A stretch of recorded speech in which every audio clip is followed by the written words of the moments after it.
In the village of Amura, nestled between red earth hills and whispering palm forests, there lived a young woman named Achalugo, the eagle's beauty. The name fit perfectly. Her skin glowed like polished mahogany, her eyes held the depth of moonlit waters, and when she smiled, even the birds seemed to pause their songs. But it was more than her face that captivated, she moved with unconscious grace, and her intelligence shone through every word she spoke. From 15, suitors had come with gifts of yams, palm wine, and fine cloth. By 21, the stream had become a river. They arrived with drummers, baskets of kola nuts, bleeding goats, copper bangles, and bags of cowrie shells. Her father Okonkwo, a respected elder, had turned them all away, saying his daughter wasn't ready. What none knew was that Achalugo herself had quietly refused each proposal. She watched them from behind woven walls, listened to their boasts, and felt only hollow sadness. She loved her village, loved the marketplace songs and the red dust roads. But she didn't love any of these strangers who saw only her face and never asked about her dreams. She wanted to be a teacher like the missionary woman in the next village, to shape young minds and build something lasting. The morning Prince Obi's arrived, the very air changed.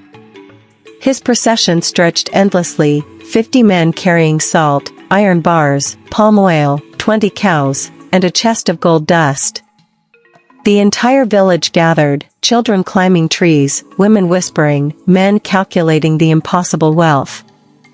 Prince Obis emerged from his palanquin draped in finest indigo, coral beads heavy at his neck. Handsome in the commanding way of powerful men, he spoke to Okonkwo with barely masked condescension. Traders had described Achalugo's beauty in impossible terms, skin like polished bronze that glowed in sunlight, eyes holding forest depths, a face so perfect no carver could capture it, grace like water over stones. He dismissed these as exaggerations, but curiosity drove him to see for himself. The bride price he offered could feed Amura for 3 harvests and still leave every family comfortable. Okonkwo's hands trembled accepting the ceremonial kola nut. He'd heard whispers about Prince Obis, a man whose first wife fled in the night, never seen again, whose second wife hid scars beneath long sleeves. But they also spoke of his father, the king of Amakor, whose army razed villages for lesser insults than refusing a prince's bride price. The weight of the decision pressed on Okonkwo's shoulders like a physical burden. That night, Okonkwo sat in his obi with untouched palm wine while the council of elders debated. Old Ndebisi spoke first. The prince's wealth could transform our village. Our children could attend schools. We could dig a well that never runs dry. But Emeka, Okonkwo's brother-in-law, countered sharply, what good is a well if we sell our daughters to cruel men? I've heard stories from Amakor traders. This prince treats his wives like property, like ornaments to display and discard. The debate stretched deep into night, voices rising and falling like the chorus of insects outside. Some argued Achalugo's duty was clear, a daughter must obey, the village's good came first. Others insisted the old ways included protecting daughters, that knowingly giving a child to suffering was no fatherhood at all. Okonkwo listened to them all, but in his heart he knew the decision was impossible. If he refused, would Obis call his father's warriors? Amura had no army, only farmers with machetes. They would be slaughtered. But if he accepted, could he live knowing he'd traded his daughter for gold? His wife Adaora hadn't spoken to him since the prince's arrival, her silence more cutting than any words. And Achalugo had locked herself in the storage hut and would not come out. Achalugo sat among yam seedlings in darkness, wrapper drawn tight against the chill. She'd always known her beauty would shape her destiny, but she'd hoped it might be a destiny she chose.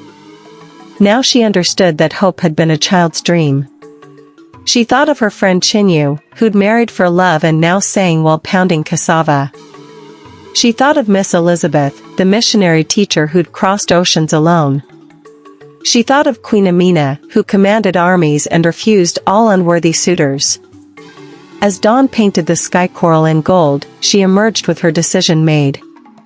In the early light, her beauty was almost painful to behold, golden rays caught in her dark eyes, the elegant line of her neck, quiet dignity that made her lovelier than mere physical perfection could account for.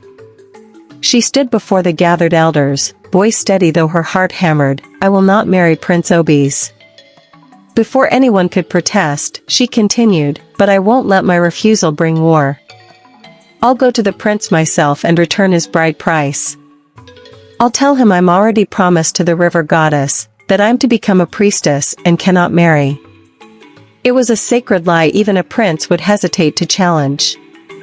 The elders erupted in argument, but Achalugo looked at his daughter and saw not just beauty but courage burning like forge fire. "I will go with her," he said quietly. The journey to Amacor took 2 days. At the prince's palace, they waited hours in scorching sun before being summoned. Obi sat on his throne, face dark with anger. But when Achalugo entered, even in fury his breath caught. The traitors hadn't exaggerated. Her simple wrapper seemed more elegant than court garments, and there was intelligence in her eyes, strength in her bearing, quiet power in her unflinching gaze that made her unforgettable. Achalugo spoke clearly, explaining her calling to the river goddess, a commitment made before his proposal. As she spoke, Obis found himself unable to look away, caught between rage and unwilling fascination. The prince listened, jaw clenched, knuckles white on his armrests. Then a woman's voice came from the shadows, "Let her go." His second wife emerged. Not every woman is meant to be possessed. Some are meant for greater purposes. Her boldness shocked everyone, but something flickered in the prince's face, shame, perhaps, or recognition. He stood abruptly and left without a word. On the journey home, Achalugo walked with his arm around his daughter. They'd won something more valuable than safety, they'd won truth. Umura received them with drumming and dancing. Achalugo began teaching children beneath the old Irako tree, and her school grew. She'd become a story mothers would tell daughters for generations.